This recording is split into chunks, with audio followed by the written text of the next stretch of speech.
I'm up here, there in a borrowed evening gown, thinking, what am I doing here? This is like Tom Sawyer becomes an altar boy. I was considered old for a beauty queen, which is a little horrifying when you're 22. That's very much part of the beauty queen syndrome. A young, untouched, unthinking human being. I had to go to this room and sign the miscellaneous universe contract right away. I'm sitting there with my glass of champagne and reading over this contract. They're all waiting to take pictures, and I'm sitting and they're reading this long document. The phone rang. The guy was from the Chicago paper and said, "Tell me, is it Miss or Miss?" I said, "It's Miss.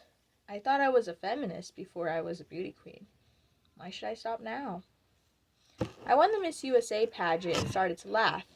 They tell me I'm the only beauty queen in history that didn't cry when she won. I was on network TV, I said. "You're kidding." Bob Barker, the host, said. "No, I'm not kidding," in the press release.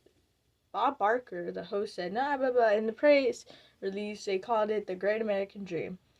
There she is, Miss America, your ideal. Well, not my ideal, kid. From the day I won Miss USA to the day I left for the universe, almost 2 months later, I got a day and a half off. Parades, shopping centers, and things. Snip ribbons, public speaking, they said. "You want a ghostwriter?" I said. "I don't know. I know how to talk. I wrote my own speeches." One of the big execs from the General Motors asked me to do a speech in Washington, D.C. on the energy crisis. So I stood up there and said, "The reason we have an energy crisis is because we are industrially and personally pigs. And unless we wake up to what we're doing to our air and our water, we'll have the earth, not just a crisis." They weren't pleased. When it came out in the newspaper interview that I said Nixon should resign, that he was a crook, oh dear, the flare flew. I got an invitation to the White House. I figured they're either going to take me to the basement and beat me up, or they're going to offer me a cabinet post.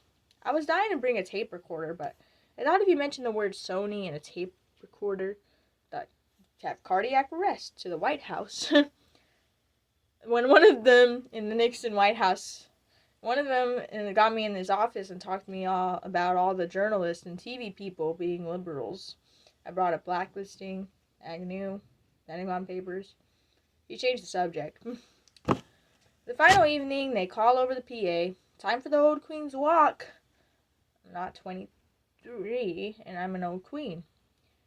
I have this idiot farewell speech playing as the old queen takes the walk, and you're on his throne for about 30 seconds. Then he come down. They announce a new one, and they put the crown on her head, and they say, "And then you're out."